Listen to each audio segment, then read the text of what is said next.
is to have this recorded as a WebEx as well. We've got videotape as a backup, so if anybody misses this or needs it, we have the girls putting kits together that are more take-homes, mostly duplicates of things that you've had before.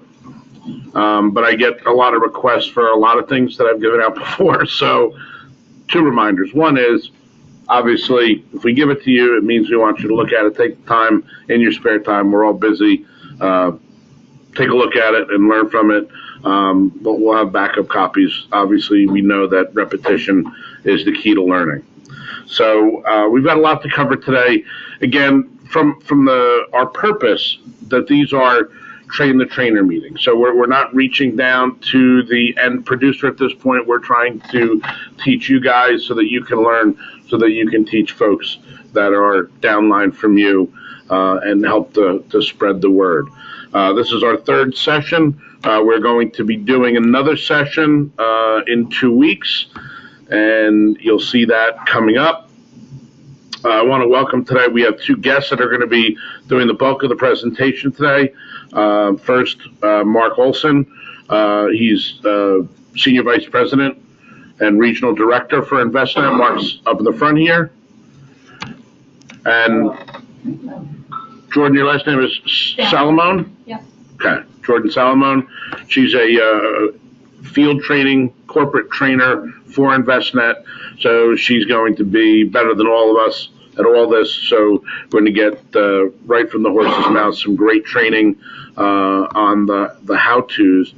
And what I want to do throughout this meeting is ask you to, as we're learning, if there's things that you have questions on, we're going to stop and take questions because we want this group to have a good, solid foundation, but also to make notes of things that you'd like us to follow up on, because you can see next session in 2 weeks, which is September 13th, we're going to kind of continue to move the ball forward. But then I think at that point, we don't want to go too far into the weeds. I want to kind of bring it back a little bit and say, okay, let's fill in some of the holes. Let's do a punch list and see what we're missing. What do we need more in depth on? With that said, I can't stress enough that for anybody in this room, if you say, look, you know what, that's cool, 2 weeks from now, but can we do a webinar next week just on X? Yes, I can do it for you. I can do it for a group of people. You want me to come to your office, whatever the situation is, that's right now the best use of my time. So I'm happy to do that so that we can go and progress at your specific kind of speed and comfort zone, okay? 2 weeks hence, September 27th, we want to do a kind of a comprehensive review of the first 4, and then from there, what I'm looking for from you guys, I'll keep doing this forever, okay? But I'm going to need some input to say, like, look, what do we want to do? Do we want to keep moving forward? Do we need to review more? You know, whatever the situation is, okay? Fair enough? What we're going to do today, we're going to just take the first 15 minutes of the meeting and do kind of a key points review of what we've covered up to this point, just to get to solidify some points. And again, because I see that we don't retain everything, okay? So I don't want to insult you by repetition. I want to educate you by repetition, okay? So a little duplication is not a bad thing.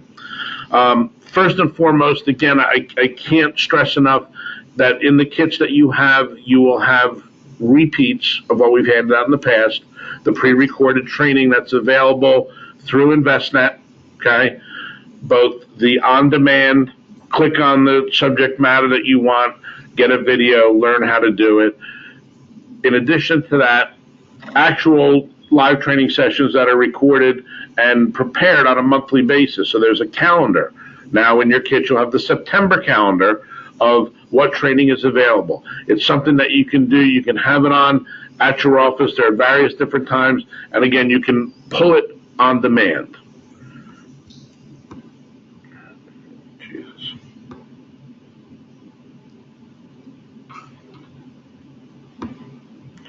Bear with me.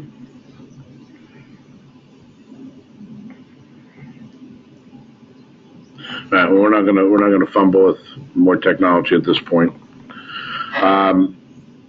Second thing is in the training, there are PDF training cards and manuals. If you go into the platform, and we'll show you again very quickly, into the platform information tab. Nikki says that you lost the connection. Yeah, and there's really not much I can do from here because it's saying it's trying to connect to audio, and I'm not sure exactly why that's happening. It's restored now. So whatever I did, I don't know, but anyway. There are PDF training cards and manuals, hard code stuff that you can look at. Pretty much anything that you want to do, anything you want to learn. For instance, this week we learned about how we can copy a proposal, okay? And Jordan probably show us that as well. But I found myself doing a couple proposals, saying, look, these are essentially going to be similar between husband and wife. It'd be really nice to be able to go click and not have to redo it all. Sure enough, I can copy it and then go in and tweak the changes. Guys, that's a big, big time saver. So there's stuff like that all around, and there's a document which Jeanette was able to give me screenshots on, and pretty much everything you need. Also, you're going to see there about the platform, the sales map, our wholesaler and support team with Mark and his group for what they provide service if you need support on navigation, but more so on models and creating proposals for clients. And also there's a tremendous amount of marketing material on there that is available for you to just, again, click on and review, especially when it comes to the brochures about InvestNets and the various different services they provide. And again, on the already, what we'll call off the shelf, the pre-made, the PMC managed portfolios. So that's training. Again, I can't stress enough the importance of that. Okay. I'm going to skip through this for now and come back. But at the end of the meeting, after we've had the training, I do want to talk a little bit about the, back to why we're here, because I hear through the grapevine a little more pushback than I'm comfortable with. And the purpose of taking the time to do this is to get people to understand, but obviously we also need cooperation. The next thing to focus on, again, is understanding what it is that we're dealing with here. What we're dealing with is a combination, an enterprise, the TFS Managed Account Solution Suite, which includes InvestNet as the technology partner, the platform that we utilize for creating proposals, for managing models, for managing accounts, for generating quarterly performance reports, things like that. Pershing as our custodian, our trading partner, our clearing entity. So that's not going to change. So when people say, hey, is this still Pershing? Yes, it's still Pershing. You do it a little differently, but your client is still going to get that Pershing brokerage statement as well. Okay. Also working with underlying money managers, whether it's Bob and Joe at Buy-Hold Plus, whether it's a third-party fund strategist, whether it is you, advisors, portfolio manager, or another third-party money manager, a separate account manager out there that basically will be hired essentially to manage that account. And then obviously a key part of that is you as well, okay? In addition to that, we have Portfolio Management Consulting, PMC, which is a division of InvestNet that provides us with outsourced chief investment officer services, research, reporting tools, research reports, and an in-depth screening tool to allow you to select the underlying managers. So when we may refer to it internally as InvestNet because it's part of this new initiative, realize InvestNet is a key cog to the system, but there are many other pieces to it as well. We also talked about the terminology. There continues, even though we've repeated this a number of times, continues to be a little confusion in terms of what is what, and I want to take a few seconds to talk about this while we have some time. The solutions that we have available to us. First, understanding InvestNet terminology, TFS terminology in yours, so you can put them all together.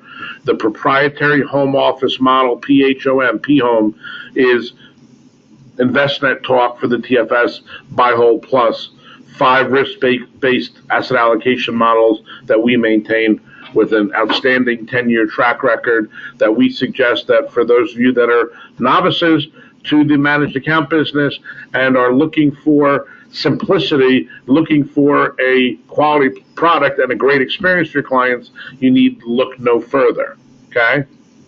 Advisors Portfolio Manager, formerly known as TFS Perspectives, both silver and gold, okay? We're going to be working with you to transition away from the non-discretionary accounts wherever possible, okay? And again, we want to strongly encourage you to look at the other solutions because for the large majority of us, we are asset gatherers, not asset managers, okay?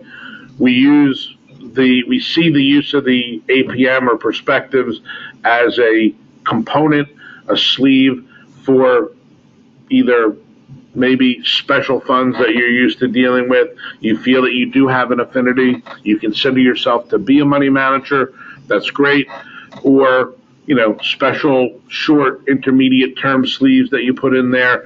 But again, as a general rule, I go out and again ask the person that thinks they're going to be managing these portfolios, again, what is your qualification? What is your rationale? What is your style? If I was to ask Joe or Bob to get up and say, look, explain to me what is buy, hold, plus, boom, there's a rationale, there's an explanation, there's an understanding, okay? If you're going to ask Morningstar, Russell, how and why they manage money, they've got a rationale. That's what we're hiring a professional for. If you don't have that, if you can't qualify that, and then obviously back it up with results, doesn't make you a bad person. Just why fight an unnecessary battle?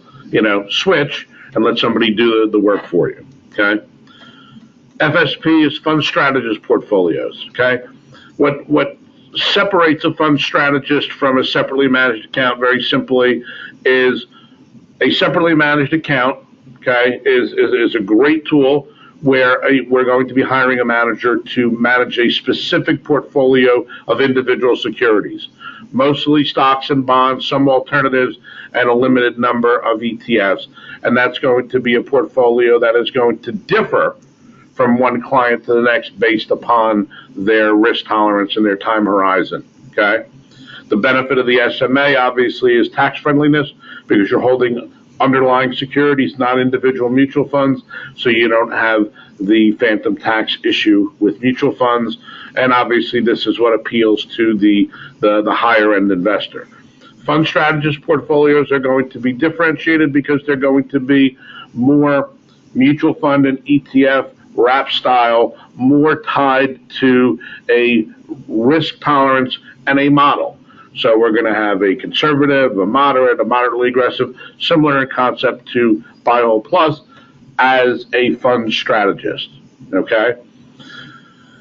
Some of the others that you're going to see there, the Hanlons, the Brinkers, Morningstars, Russells are mostly fund strategist portfolios. These are single strategies, okay?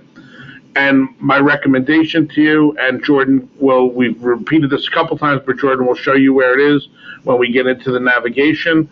The digital portfolio consultant, again, when we talk about ease of implementation, how to get up and running quickly, digital portfolio consultant is TFS Managed Account Solution Suite for Dummies. Don't take it personal.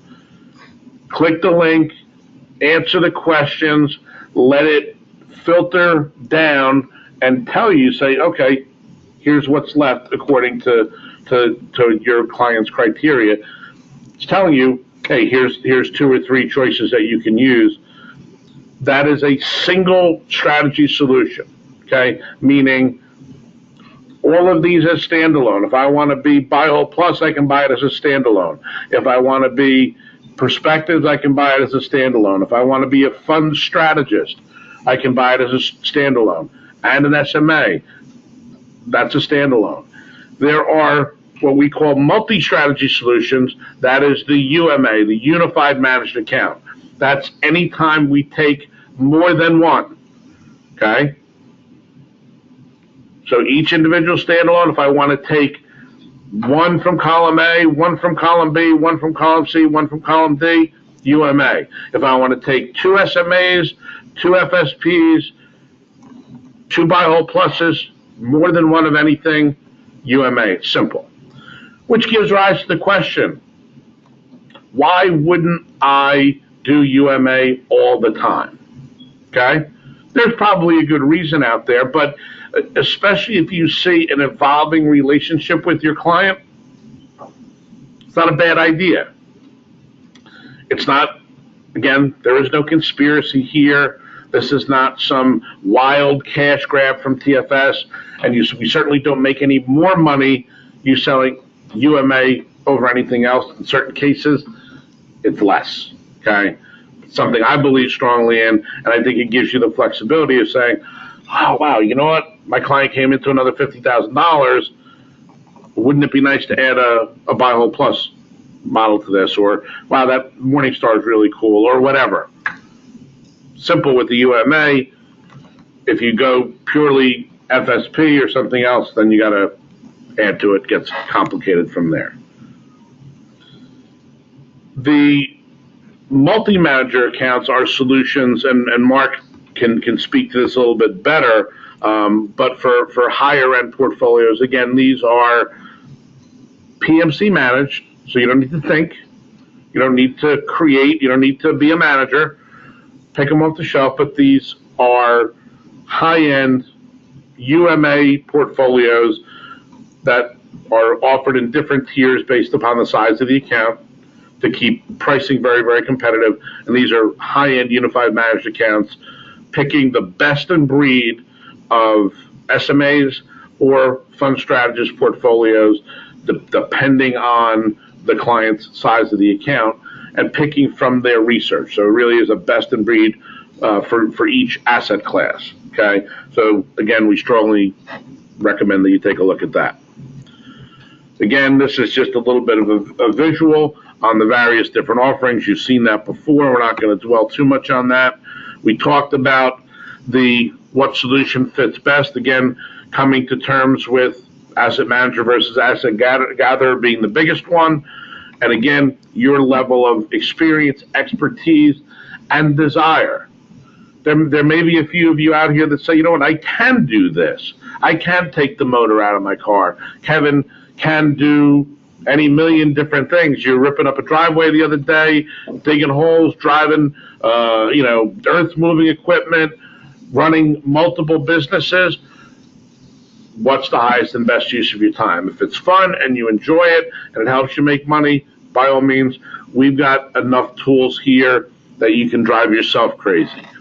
Most of us, whether we're not smart enough, not good enough, a little lazy, whatever, I want to get to the end result quicker, better for my client. I'm going to go asset gatherer. Key here, obviously, is going to be based upon the client's goals and investment objective, time horizon, and the account size is going to dictate where you go.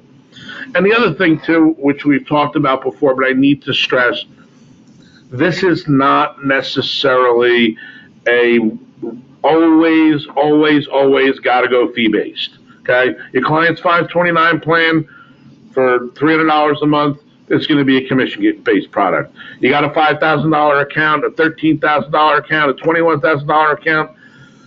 In my humble opinion, I don't see where that really makes sense as a managed account. For the client, there are hard costs associated in our business, whether it's TFS, Envestnet, Brinker, XYZ out there. It's not cost effective for a small account. You have somebody that's, really on the move, and they're going to be, okay, fine, you can start them off small. We do have solutions down to $10,000, but again, I urge you, please don't complain that because of hard cost that the fees are not as competitive. Not what it's built for. Okay, so it's a starting point that you're going to graduate quickly to becoming a managed account client. Okay. The other thing is, a managed account is not necessarily supposed to replace a variable annuity or alternative investment. For certain of us, it should, because I think we probably have a little oversold in certain of those areas, but that's up to you as an advisor, okay?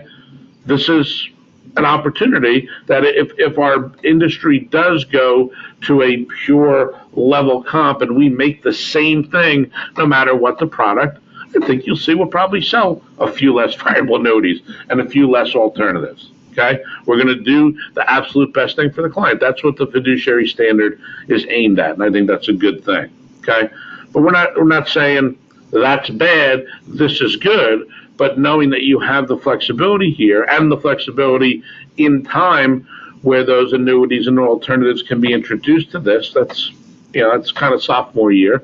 We're still in freshman year.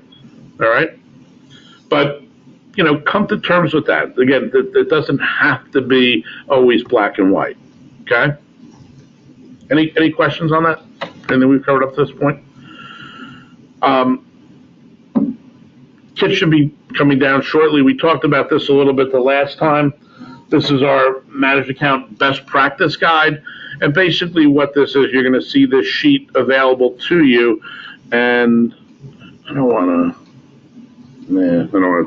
tinker too much with the technology at this point, but essentially, maybe we will. This gives us an idea of what's available to us at each asset range, so that you can think.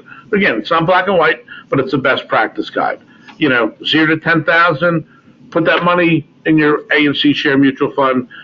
Use Pershing, so that you have the tools that you need to be compliant with the fiduciary standard. 10 to 50, you still are well within range, in my opinion, to be doing commission-based business, using TFS perspectives, advisor as portfolio manager, the TFS Managed Account Solution Suite, using the InvestNet Foundation portfolios, and Buy Hold Plus. 50 to 250, we've got fund strategist portfolios, single strategist, Buy Hold Plus, using a digital portfolio consultant. Okay, I think Mark will tell you, that's going to be kind of the wheelhouse. That's going to be the everyday business that you're going to be doing, mom and pop. Okay, not a bad thing. Yeah, we're going to have $1 million accounts. Bob's got a $55 million account. That's great. Eric and I just did a $7 million one the other day. That's not every day. Every day you're going to be between 50 and 250, maybe 500. And that's where you're going to be looking at the single strategist FSPs. You're going to be looking at Buy Hold Plus and some of the other managers on there, and hopefully not trying to do it yourself. Over 100,000, 100 to 250, it now opens us up into using the separately managed accounts. Up to $2 million, now we have the UMA. Anything over the $100,000 minimum, bigger accounts, generally I see the UMA 150, 200, 250 or more, where it makes sense. I tend to overcomplicate things. If I have a $150,000 account, I probably should just go to Digital Portfolio Consultant, let it tell me what I should use, take that and be done with it. My own weaknesses, if 1 is good, 3 is better. But, we'll talk about why 3 may not necessarily be better. But over 100,000, I can use a UMA and have multiple strategies if I want. But that's really going to make more sense over 250. Okay? 250 to 2 million, again, you've got the UMA, the multiple solutions, including APM, Buy Hold Plus, fund strategist, SMA with ultimate flexibility, and of course, above that, anything over $2 million, InvestNet has a program called Custom Case Consulting. Anything up to $2 million, again, I would say, don't call Mark's guys for a $50,000 account unless you're just really, really learning. Call us. We'll help you on that. but you've got a medium-sized account. You need help on the first couple just to get your feet wet. Okay, John's team for New York, New Jersey, which will be identified in your kits, are available to help you running proposals and building models. But above $2 million, their custom case consulting is a robust service where we call them, we give them the client information, we correspond back and forth with them, and they actually will build the portfolios for us, making recommendation using best in breed research. And there's additional services that those larger accounts get, including, if you want, periodic portfolio manager conference calls and research reports and a lot of other things that come from Envestnet and PMC to solidify that relationship, because that's what our competitors are offering to those bigger clients. So this is hey, when in doubt, this is a guide for you as to what your choices are. And then the final couple points, then we're going to hand it off. We've run a couple minutes long, but I think it's important that we firm this stuff up. As a registered rep, as an investment advisory rep, you can't be clueless, okay? I understand we don't want to make you into money managers per se, but you need to understand the difference between active and passive, top-down and bottom-up management styles. Is a manager looking at technical versus fundamental indicators? Is it growth versus value? Is it large cap or small cap? Is it rate driven? Is it contrarian? Is it dividend driven? Is it qualitative or quantitative? From asset allocation, traditional asset allocation, tactical or dynamic. I've over the years, as people have gotten their toe into the world of fee-based and managed accounts, I've seen people, you know what, Hanlon sucks, or XYZ, man, their performance is terrible. And more often than not, it's not necessarily the manager not doing what they're supposed to do. It's the manager doing what they're supposed to do. They've chosen a specific discipline. We need to understand, to say, look, if I want to go traditional asset allocation, if I want to go buy whole plus, am I going to do as well there as I'm going to do if I bought the S&P 500? Not when the S&P 500 is going straight up, okay? If I chose a tactical manager that was going to overweight a certain sector or be timing oriented or chasing the market, well, then you're going to make your 20-25% this past year, okay? But understanding that your client that's going to be risk averse, that's looking for risk mitigation, that's looking for asset allocation, yeah, it in some ways is the same as diluting the high octane with lower octane, okay? But that's what you're asking for. So let's stop comparing it to something that they wouldn't have invested in, okay? But it's not high finance and it's not hard, but it's understanding what you want to pick, and we should be looking at how does that manager perform relative to their objective, not somebody else that's doing something else. Because we see people chasing their tail, dumping and going someplace else, and that presents challenges. So the final point again is when, where, and why to diversify. Diversify through asset allocation and periodic conditional rebalancing. Diversify among and between asset classes. Diversify management styles. Maybe a little tactical with, traditional. Don't diversify between managers of the same style or asset class, because if I pick two of the same type, then I'm always going to be wrong 50% of the time, because one is going to do better, okay? Pick the best one, in your opinion. When that one no longer does good, replace him, show proactivity, it's okay, now we got a better one, okay? No sense in having five brands of vanilla ice cream, okay? The last point that I want to make again is the value of the portfolio manager for those of us that are thinking about managing ourselves. Think of all the things that you see up here that they provide, we provide as a service with asset allocation, portfolio design, investment selection, portfolio structure and management, trading and rebalancing, risk management, tax management, ongoing due diligence and portfolio management, performance attribution and commentary that's provided to your client. All of these things provide a high-end service for your client. And with our help, we can show you. That was stolen from Mark. Well, we've talked about it before, but again, you're going to want to do business with people that you're comfortable with. So we have 881 different strategists, but there's 8 that have more than $100 million on the platform.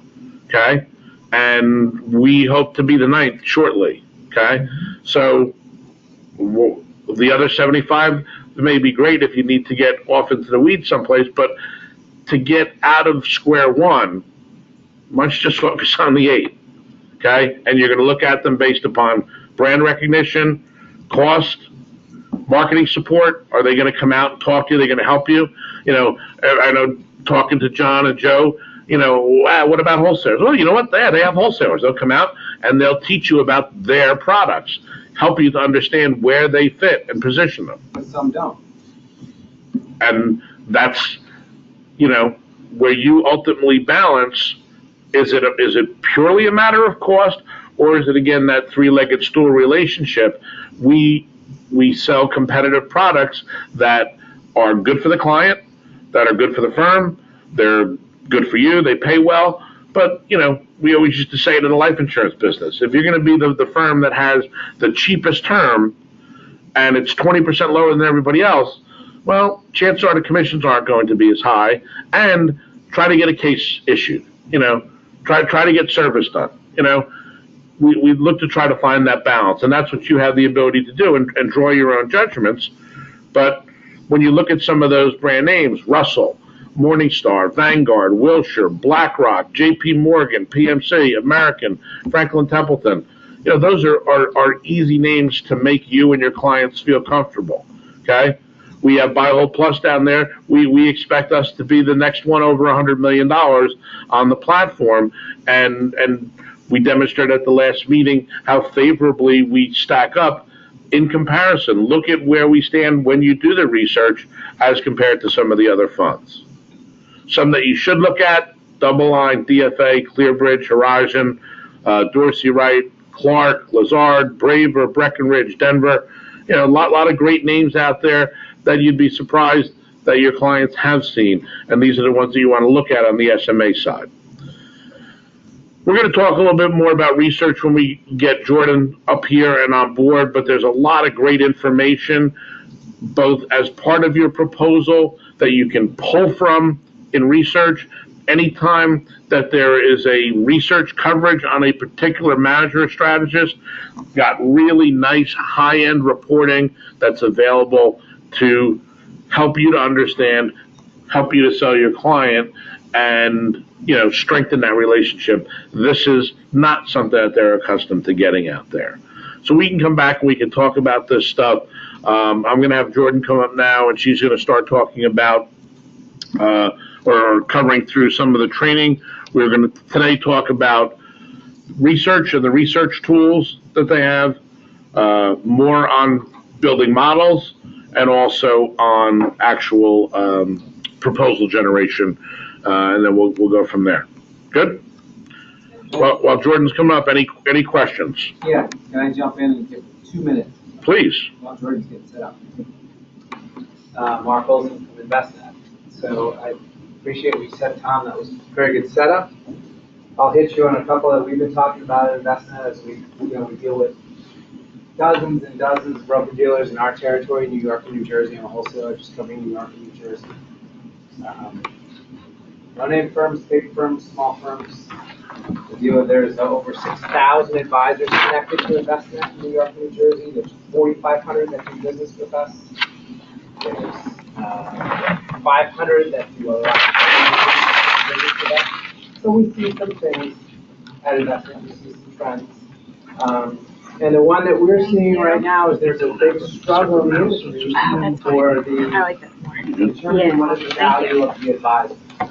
So One that I always talk about is you think the word picker. The client goes to the advisor because the advisor can pick a solution. We would say write down a picker on a piece of paper, draw a circle around it, and then put a big X to it. Because we don't think the value of the advisor is in picking stuff.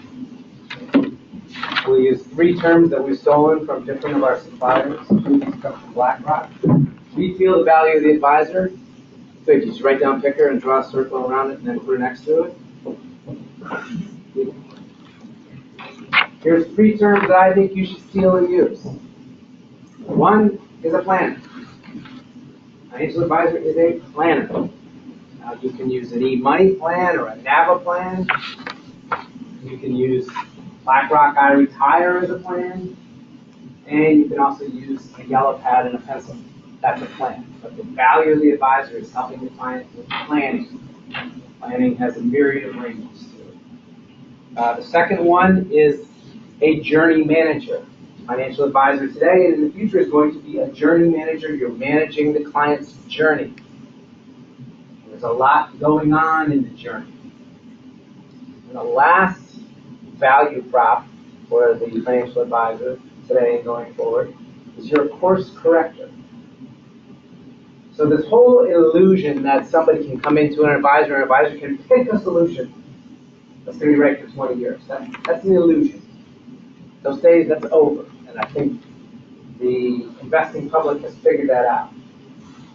So one of the crises that we see in the industry today for the financial advisor, not for the asset manager, not for the broker dealer, not for the platform provider, not for the custodian, but for the financial, the 340,000 financial advisors in the United States today. The crisis is that the investing public is not agreeing with your value prop. So we need to redo the value prop.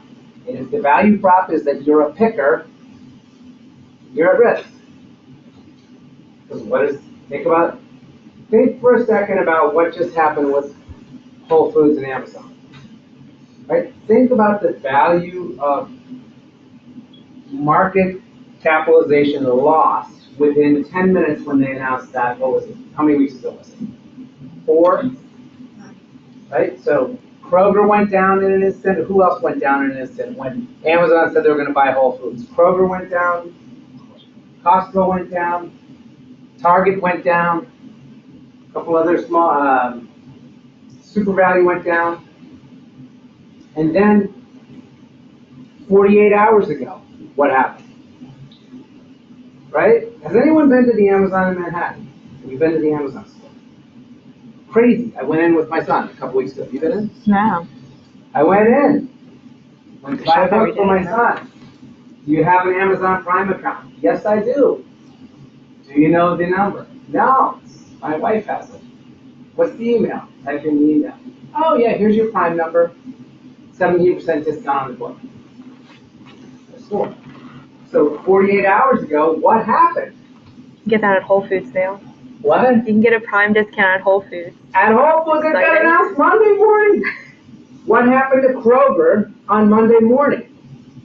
Went down in value again. It's happening everywhere, right? So this is happening. In our industry, if you're a picker, what can you do now if you're a picker? If you're an individual client, you can go to Google and show me best 10 mutual funds the last 12 months. So the picker is going to replace. So if you define yourself as a picker, I think you put yourself at risk. We need more planners. We need more journey managers. And we need more course correctors. Right? So as you set the account up, get the client started in various different products or one product, over time, what happens? The client's life changes, markets change, account value changes. Somebody needs to tell a client, you're a little bit off course. And why do I know this as a financial advisor? Why am I telling you, Mr. Client, that you're off course? Because this is what I do, because I talk to dozens or hundreds of people. I've done a lot of diagnosing. So the value prop of the advisor is in this planning, journey management, course correction. The platform, there's a lot of different products in the platform, and I think Tom laid it out very well. you can get overwhelmed if you come into the platform and you're trying to pick the best for the platform. It's not it. There's a lot of great choices on here. We don't know which one's the best one. We're just trying to make it as easy as possible and as open as possible so that you have a lot of choices. But we don't want you to get into the frustrating position like, oh, or frozen position like, oh, did I pick the right one? It's not about picking. You determine the risk, and there's a whole bunch of solutions. So, tee it up for Jordan. Jordan she started with us back in April. She's based down in Philly. And she's a field training specialist, so even though she's only been here since April, she probably knows the platform, or certainly parts of the platform, better than I do, and I've been here at InvestNet for 10 years. So she's really dove in, so we're going to walk through the platform. And Tom, I assume you want this interactive, right? Yeah. I mean, Yeah, I would say let's walk through the basics, and then let's learn. Maybe some people can do some Q&A. Say, hey, how do I do this? How do I find that? and Yeah. there's no dumb questions. Just stop at any time, raise your hand. However, ask all the questions you want. So take it away, George, and we'll go from there. All right. So like Tom and Mark were saying, we'll run through things if you have questions while I'm going through, or you say, hey, can you slow it down or back it up and go over that? Feel free to interrupt me. And then we'll try and get through our little agenda and save some time at the end for questions, or if you want me to stop by your desk and show you something, maybe save a layout for you, we can certainly do that afterwards if you'd like. All right. So first thing before we start, I just want to pull up our contact sheet. So Tom pulled up one that just had Mark's and I's information on it, which is great, but there's also one that's always available within the platform, and it's under the platform tab, about the platform, InvestNet sales map. One thing I'd like you to take away from this today is just like who to contact if you need help going forward. I don't expect you to remember everything that we go over today. It's a lot of information, so it's good to know just who to reach out to when you need help a week from now, a couple months from now. So here we are. We want to look for our territory. I believe we're in New Jersey today. So we have Mark, Jim, and John. Anything that's product or program related, so think sales, products, investment questions, they're your go-tos. They're your contacts. And then for training or general navigation, anything that consists of within the platform itself. How do I run a proposal? How do I find this? That's me. And you can also, since we're on the road a lot, you can call into our platform consulting group, and their number's down here. And then option 1 is for platform navigation. Again, how do I find this report? I'm looking for this. Where is it located? They're readily available. Just call in the 1-800 number or the 888 number, and they'll be able to help you out. Second option is proposal generation. If you're looking, you need a hand walking through, want somebody to guide you step by step, they're available. That's what they're there for. They'll hold your hand throughout the whole process. And then option 3 will put you into a sales queue. So anything product or program related. Hey, Jordan, is there just a guideline for us too, where they would be needing or better off calling the home office here? Anything that's for your home procedure, like if you're wondering about signatures or if you're allowed to do something, anything that's regulation based, I would always call your home office. I think the town opening is all going to go through. Yeah. The version. It's not going to be. Any kind of paperwork questions like that, account funding, back office. Anything relative to certain things that you think you see on here that all of a sudden you get home and it's not there, like of an entitlement standpoint, call us, we may need to flip a switch. Yeah. And certainly when in doubt, don't hesitate. Jeanette, first call on operations. Anything other than operations, come to me. Okay, I want to help to walk you through it. All right, next we'll dive into the research tab. So research can be extremely overwhelming when you first log in. You can see there's almost 50,000 products and programs that are available. So what the first thing you want to do is narrow down your search. So search icon, we'll go category, and then you can filter by either product type or program. We'll do program for this demo. Hang on, before you proceed, I think you should be thinking about that slide that Tom had. That, With the amount, yeah, That's a good slide. size. So we know, touch on it, Tom, right? This is really important. Like, we got to get past this, oh, the platform's overwhelming. Sort of like saying, it's like walking into a grocery store and saying, I can't go in, there's 50,000 items in there, I can't handle it. Because you know basically what you're looking for. And on a dollar basis, we want you, most of the business is going to be in strategists,